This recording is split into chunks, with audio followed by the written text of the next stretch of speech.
एक शब्द इसमें यूज होगा लेमा शब्द। लेमा क्या है? लेमा एक नंबर की डेफिनेशन लिखने के लिए हर साल आती है एमपी बोर्ड में। सुनो, चलो लेमा क्या होती है, लेमा की मीनिंग समझाते हैं आपको। और ये जब तक मैथ पढ़ते रहोगे तब तक आसान नहीं छोड़ेगा लेमा, ठीक है। खासकर एमएससी की थ्योरम प्रूव करते समय तो लेमा का यूज करते हैं। तो देखो यहाँ पे लेमा की हम आपको सेंस समझाते हैं थोड़ा सा। लेमा क्या होता है, ठीक है। तो लेमा को बताने से पहले क्वेश्चन कुछ बता देते हैं, नहीं तो वो वाला भूल जाएगा तब तक में लेमा समझाते समझाते, है ना। देखो आगे, एक्सरसाइज EXER 1.1, ठीक है। क्वेश्चन है 1.1 का, use Euclid division algorithm, EUCLIDS division algorithm, algorithm division Euclid division algorithm to find the HCF, to find the HCF, to find the HCF of, HCF of किसका HCF निकालना है?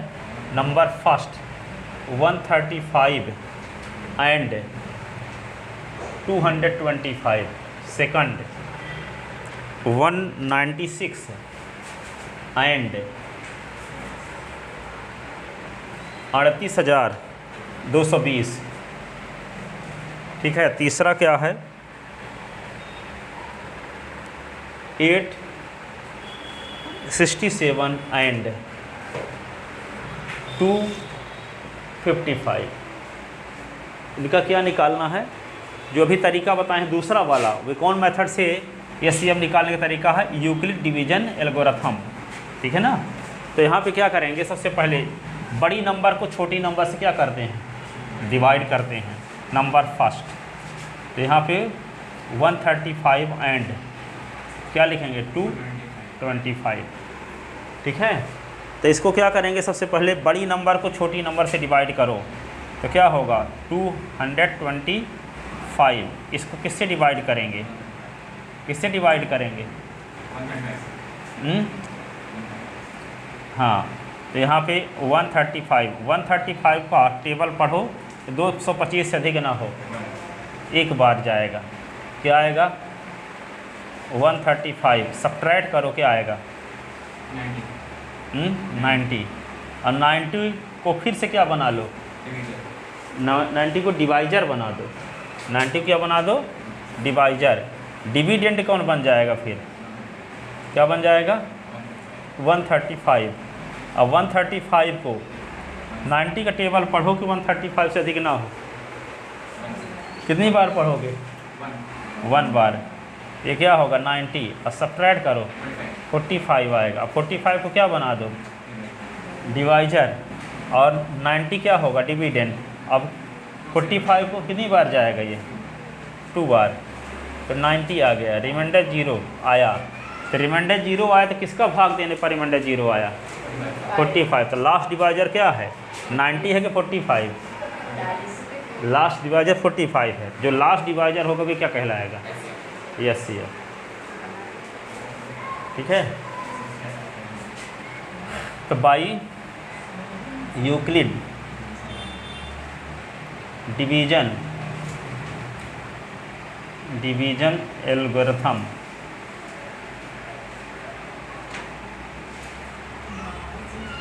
HCF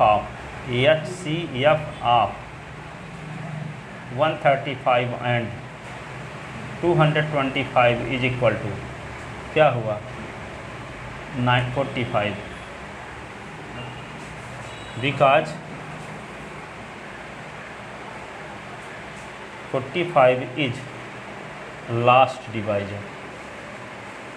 last divisor, तो last divisor होता है वही HCF होता है। Last divisor क्या कहलाता है? HCF।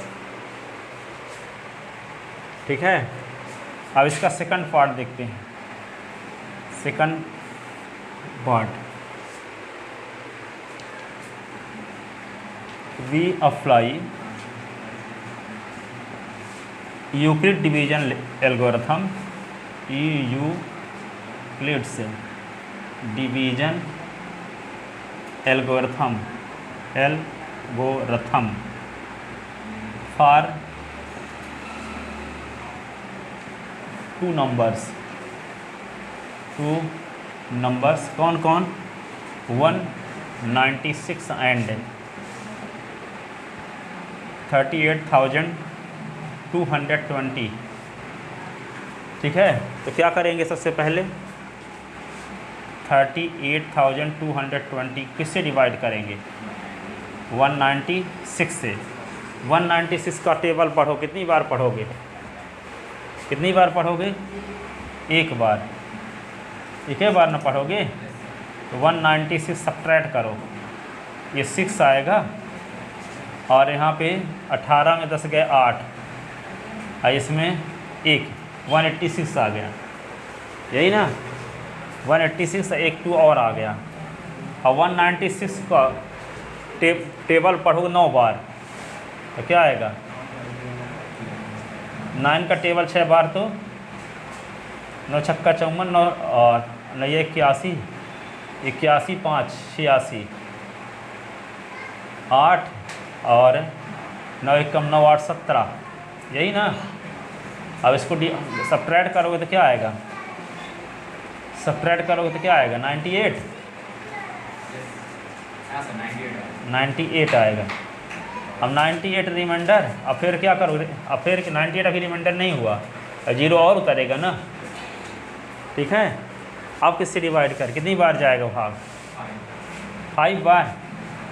तो क्या होगा, 1960 का आधा, 1960 का आधा 880, हाँ 9 दूना 18, 980, यही हुआ। तो यहाँ पे क्या आ गया, 0। तो लास्ट डिवाइजर तो यही है, 196 कौन है लास्ट डिवाइजर, 196। तो HCF क्या होगा, ठीक है। तो सिंस लास्ट डिवाइजर इज 196, जिसका भाग देने से रिमाइंडर 0 आया वही HCF कहलाता है।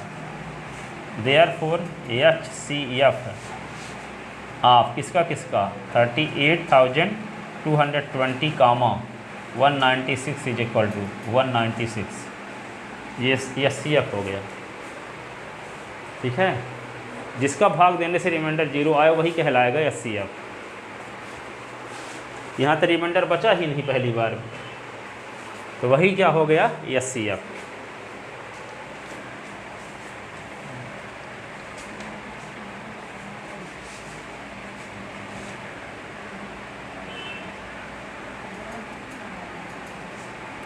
अब लिखो थर्ड पार्ट देखो, for the HCF of 867 and 255 we apply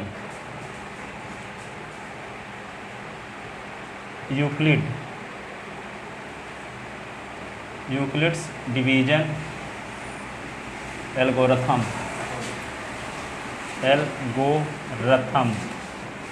ठीक है। तो यहाँ पे क्या करते हैं, बड़ी नंबर कौन है इसमें, 8 6 7, इसको डिवाइड करना किससे, 255 से। 255 का टेबल पढ़ो, कितनी बार पढ़ोगे, 3 बार, 3 बार। तो क्या होगा, 750 और 15 765, 765। तो क्या बचेगा, 102, 102 रिमाइंडर बच गया। अब इसको क्या बना लो, डिवाइजर। अब ये 255 यहाँ लिख लो डिविडेंड में। अब 102 का टेबल पढ़ोगे, 255 से अधिक ना हो 2 बार, तो क्या आएगा, 204 ना, 204 फिर सब्ट्रैक्ट करो, क्या आएगा, 51। अब 51 को डिवाइजर बना लो, और डिविडेंड 102 बन जाएगा। अब कितनी बार जाएगा हैं? 2 बार। तो 102, अब रिमाइंडर 0 आया। तो लास्ट डिवाइजर यहाँ क्या है? 51। तो एचसीएफ क्या होगा? 51। Here last divisor, here last divisor is 51, therefore SCF of 867, 255 is equal to 51। ये इसका SCF आ गया, ठीक है ना। तो इस प्रकार से आप SCF निकाल सकते हो, ठीक है।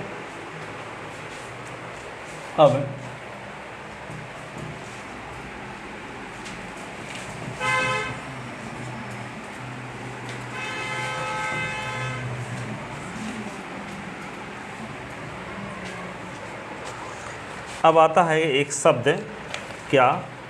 लेमा। क्या लिखे थे अभी हम? लेमा क्या है, ठीक है। तो लेमा को समझाने के लिए क्या कर रहे थे, जब हम मान लो पाइथागोरस थ्योरम प्रूव किए थे, पाइथागोरस थ्योरम प्रूव किए थे ना, यहाँ पे 90 डिग्री के एंगल माने थे, ठीक है। और यहाँ से परपेंडिकुलर ड्रा किए थे, ये ABC था, ठीक है, और यहाँ पे AD।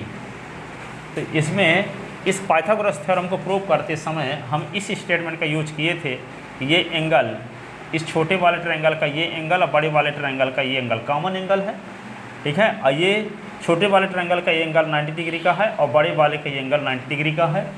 तो दोनों एंगल कोरोलरी से दोनों ट्रायंगल क्या हो गए? सिमिलर।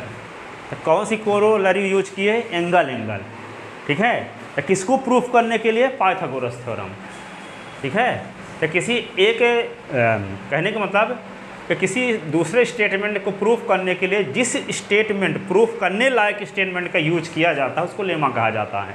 कहने का मतलब कि जो हम एंगल का यूज किए प्रूफ करने के लिए पाइथागोरस थ्योरम, तो पाइथागोरस थ्योरम को प्रूफ करने के लिए एक और प्रूफ करने लायक स्टेटमेंट का यूज किए हम, जिसका नाम है एंगल। तो एंगल क्या कहलाएगा? लेमा कहलाएगा। कहने का मतलब एक बड़ी थ्योरम को प्रूफ करने के लिए एक छोटे से स्टेटमेंट को भी प्रूफ करना जरूरी होता है, और उस छोटे स्टेटमेंट को ही लेमा कहा जाता है, ठीक है। यहाँ तो हम प्रूफ किए नहीं हैं एस को, यानी एंगल को, ठीक है। यदि हम एंगल को प्रूफ करने के बाद पाइथागोरस थ्योरम प्रूफ करते तो एंगल कोरोलरी जो थी वे पाइथागोरस थ्योरम के लिए क्या कहलाती?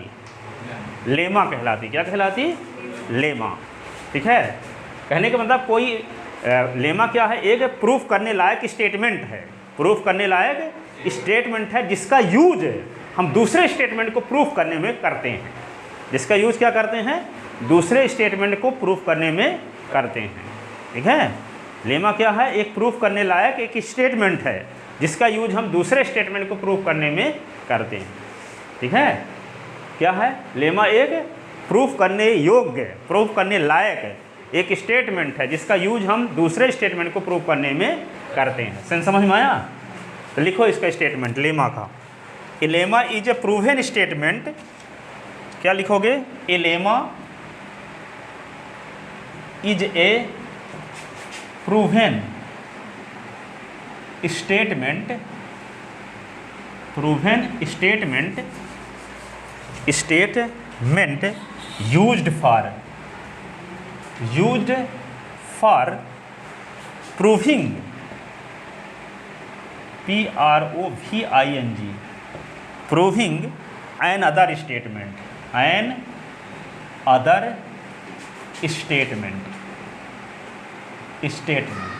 ये एक लाइन की परिभाषा आती है लिखने के लिए। What is the lemma? Lemma क्या है, ठीक है। तो यहाँ पे लेमा को इस प्रकार से डिफाइन करोगे एक लाइन में। Lemma is a proven statement, proof करने योग्य स्टेटमेंट है जिसका यूज अगले स्टेटमेंट को प्रूफ करने में करते हैं, ठीक है। जैसे पाइथागोरस थ्योरम को प्रूव करने के लिए यस कोरोलरी का हम यूज करते हैं। तो यदि हम यस कोरोलरी को प्रूव करने के बाद पाइथागोरस थ्योरम को प्रूव करते हैं तो यस क्या बोलेंगे? तो लेमा बोलेंगे, ठीक है।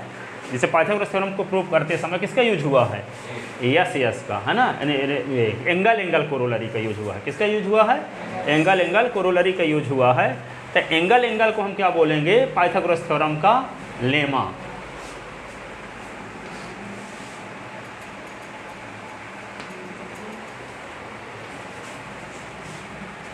ठीक है ना। अब देखो आगे,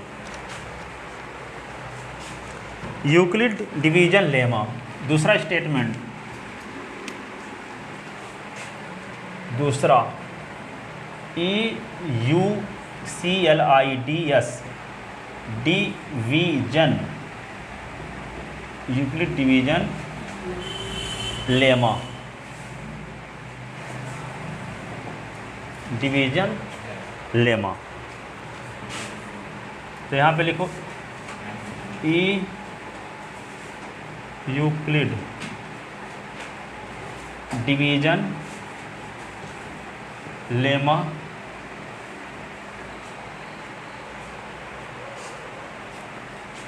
state that for any two positive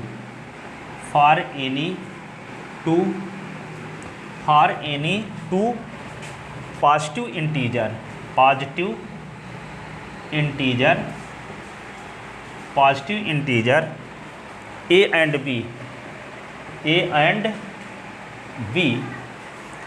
we can find two whole number, we can find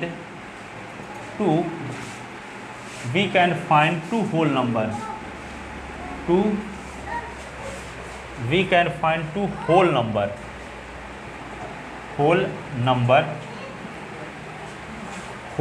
q and r such that ठीक है। जैसे मान लो हम क्या ले लें, a है ऐसे, ये b है, दो इंटीजर हमारे पास हैं, कौन कौन, पॉजिटिव इंटीजर a और b। तो a को किससे डिवाइड कर दिए, b से। तो a को b से डिवाइड करें तो मान लो q बार भाग गया, ठीक है, और रिमाइंडर क्या आ गया, r, रिमाइंडर क्या आ गया, r। तो यहाँ पे जैसे मान लो आपके पास एक नंबर है 15, और 15 को डिवाइड करते हैं किससे, 2 से, 15 से डिवाइड करते हैं 15 को 2 से, तो क्या आएगा, 2 से बन जा 14, रिमाइंडर क्या आया 1, ठीक है। तो यहाँ पे रिमाइंडर जो आया है वे जिसका हम भाग दें, डिवाइजर से हमेशा छोटा रहेगा, डिवाइजर से हमेशा छोटा रहेगा कि नहीं रहेगा, डिवाइजर से हमेशा छोटा रहेगा। तो r की वैल्यू ऐसा भी हो सकता है कि रिमाइंडर 0 भी हो जाए, ठीक है, 0 आता है कि नहीं। तो यहाँ पे जो r आएगा, रिमाइंडर जिसको हम कहते हैं, ये r की वैल्यू हम जिससे भाग दिए हैं उससे कम ही रहेगा और 0 हो सकता है। इसका मतलब ये हुआ कि यहाँ पे 0 is less than r equal r is less than b। बात समझ में आई।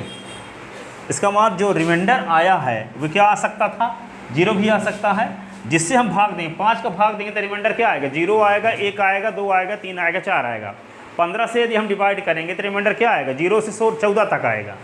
3 से डिवाइड करें तो रिमाइंडर 0 आएगा, 3 से डिवाइड करें तो 0, 1, 2, 3 रिमाइंडर कभी नहीं आएगा 3 से डिवाइड करोगे तो।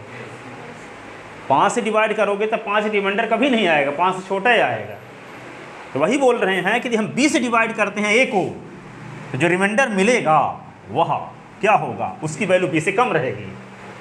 ऐसा हो सकता है कि रिमाइंडर 0 आए, तो यहाँ पे r की वैल्यू 0 के इक्वल हो सकती है, पर r की वैल्यू b के इक्वल ना बना देना। यहाँ पे यहाँ भी साइन ऐसे बना दिए, ठीक है, जिससे डिवाइड कर रहे हो वे क्या है, उससे कम ही रहेगा रिमाइंडर हमेशा। 5 से भाग दे रहे हो तो रिमाइंडर 4 आएगा, 3 आएगा, 2 आएगा, 1 आएगा, 0 आएगा।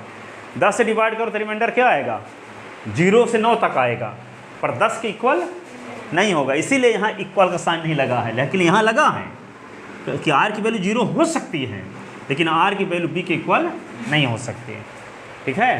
तो वही लिखा गया है कि दो स्टेटमेंट, दो है, for any two positive integer a and b we can find two whole number. क्यों बोले, क्योंकि रिमाइंडर 0 भी हो सकता है, नेचुरल नंबर क्यों नहीं बोले, 1 से स्टार्ट होता तो हम क्या बोल देते हैं, नेचुरल नंबर, इसीलिए हम क्या बोले यहाँ, होल नंबर। क्या बोले, होल नंबर। तो 2 होल नंबर इस प्रकार से मिलेंगे Q और R, सच दैट यहाँ पे A को B से डिवाइड करेंगे तो इंटीजर कौन मिला, ये होल नंबर मिले Q और R, ठीक है, Q और R। तो यहाँ पे आप जानते हो इसके बारे में, 0 is less than R is less than V। इसको हम क्या बोलते हैं, इसको क्या बोलते हैं, डिविडेंड, और इसको क्या बोलते हैं, रिमाइंडर। देखो वीडियो चालू है कि पता चला कि हम बोलते रह गए, जैसे भी वैसे अभी भी 80 फाइनल के पढ़ा रहे थे तो घंटे भर बोले, पता चला वीडियो चालू नहीं की।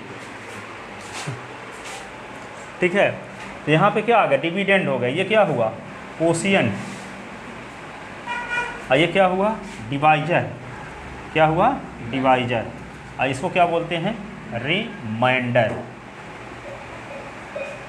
ठीक है, तो यहाँ पे क्या जानते हो आप, dividend is equal to quotient into divisor, divisor plus remainder. ठीक है ना, तो ये क्या है, यूक्लिड डिवीजन लेमा का स्टेटमेंट। यूक्लिड डिवीजन लेमा का स्टेटमेंट लिखने के लिए आएगा एक नंबर का, तो ये इतना लिखना पड़ेगा। ठीक है, क्या आएगा, यूक्लिड डिवीजन लेमा का स्टेटमेंट लिखने के लिए आएगा, तो क्या लिखोगे, ऐसे, तो लिख लो, इसको लिख लें।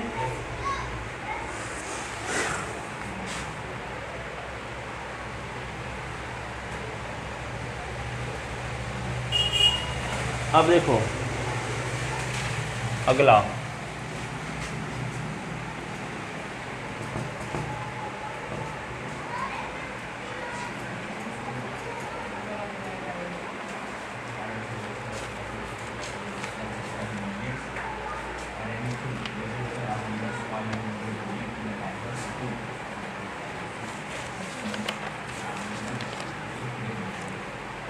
देखिए, लिखो नोट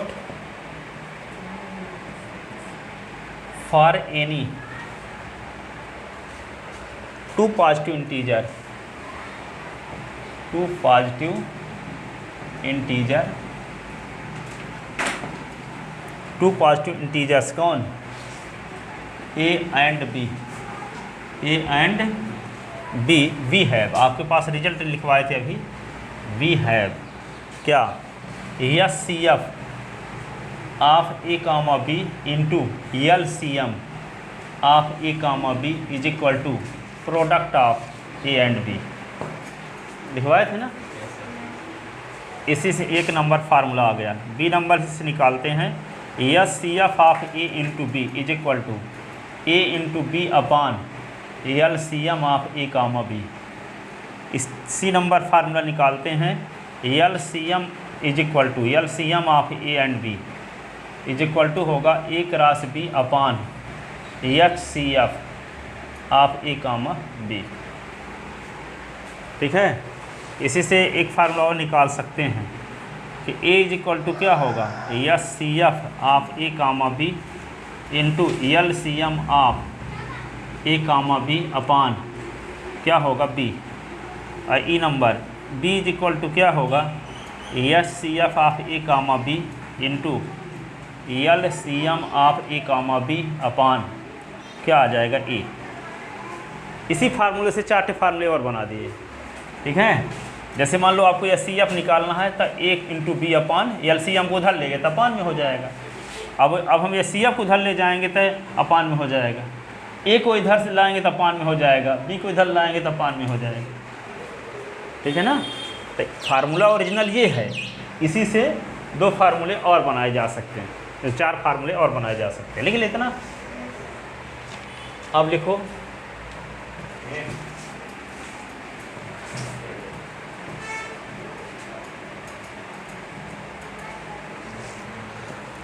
आगे फॉर एनी 3, नोट अगला, for any 3 positive integer ABC, 3 positive integer ABC,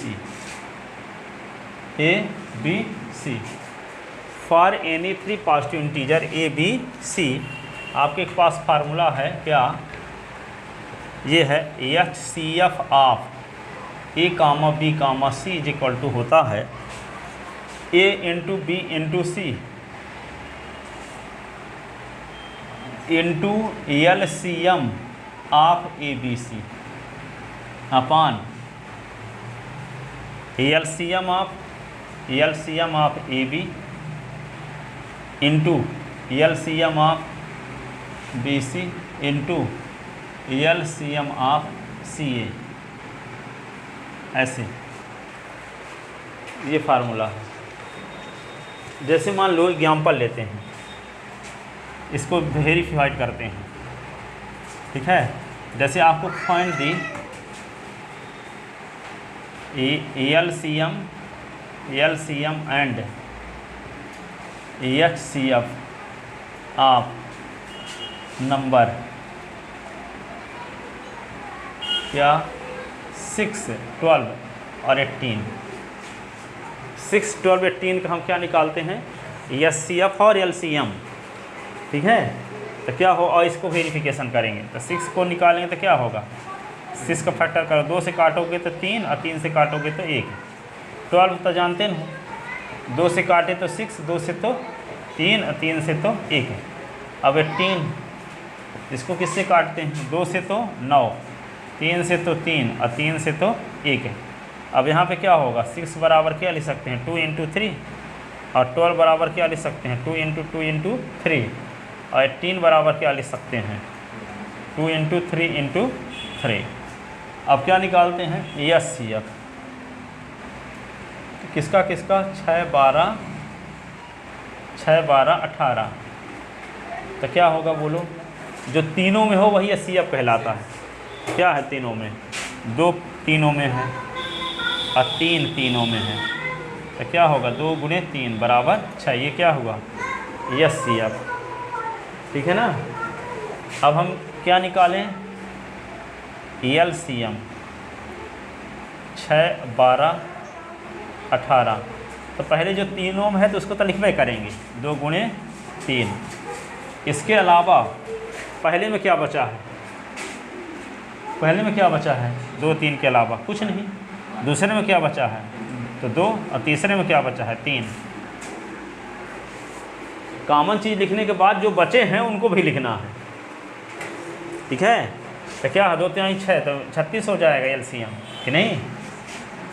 अब यदि आपको निकालने के लिए कहा जाए ए और बी के एलसीएम, देखो एलसीएम आप 6 और 12 निकालो, तो 6 और 12 के एलसीएम निकालो तो क्या आएगा 6 और 12, ये एलसीएम निकालने के लिए तो 2, 3 तो लिख ही लोगे, 2 एक्स्ट्रा लिखना पड़ेगा। 2 गुणे 3 लिखने के बाद 2 एक्स्ट्रा लिखना पड़ेगा, तो क्या आएगा 4, 3, 12 आएगा कि नहीं। 6 और 12 का, 6 और 12 का एलसीएम वैसे भी जानते हो 6, 12 का 12 ही होता है। फिर एलसीएम आप क्या निकालें 12 और 18, तो क्या आएगा 12, 18 का 36 जानते हो, ठीक है। फिर एलसीएम आप क्या 18 और 6 का क्या आएगा 36 रहेगा, रहेगा। अब एचसीएफ की ज़रूरत है कहीं पे, एचसीएफ एबीसी का है तो ज़रूरत निकाले हैं यहाँ पे। अब देखो इसमें putting above value in equation first, putting above value in equation first, putting above value in equation first. तो फर्स्ट में रखो तो यहाँ पे एचसीएफ लिखते हैं, तो एचसीएफ क्या आया है तीनों नंबर का 6 है। यहाँ पे ए बी सी का गुणा, इसका मतलब 6 गुणे 12 गुणे 18 ये हुआ। अब तीनों नंबर के एलसीएम, तीनों नंबर के एलसीएम क्या आया है 36 आया है, अपान ए बी का एलसीएम क्या है 6 और 12 का एलसीएम क्या है 12, फिर 12 और 18 का क्या है 36, और 36 18 और 6 का क्या है 36, तो 36 36 काट दो, ठीक है। 6 दूना 12, 12 त्याई 36, 3 छांग 18 हैं तो 2/3 6 तो कहाँ आ रहा है इक्वल? एचसीएफ ऑफ एबीसी बराबर एबीसी गुणे LCM of ABC upon LCM of AB BC और सीए। क्यों नहीं आ रहा है बोलो?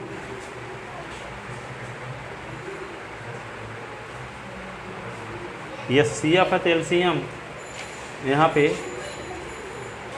एचसीएफ तो 6 ना आ रहा दोनों का 6। अब ए बी सी का गुना ये हो गया 18, ए गुने बी गुने सी ये 36 हो गया, ठीक है। और ए बी सी के सी अब यही होगा। अब इसका ए और बी का तो 12 होगा, अब बी 6 और 12 12 18 36 होगा एलसीएम। 12 18 के एलसीएम यही ना होगा 36 है। और 18 6 का क्या होगा? 18 6 का 18 ना होगा एलसीएम। 18 6 का एलसीएम क्या होगा? 18, यहाँ 18 होगा, ठीक है। अब तो आ गया ना।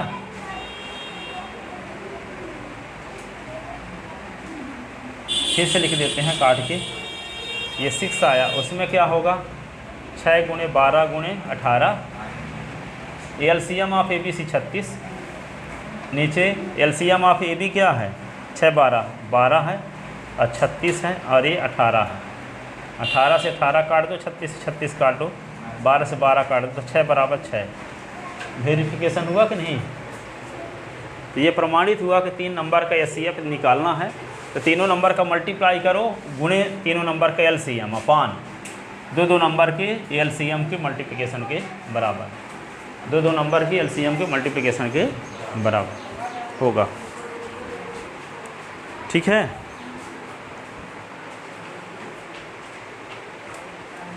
ठीक है, अब जाओ, हो गया, कल आना।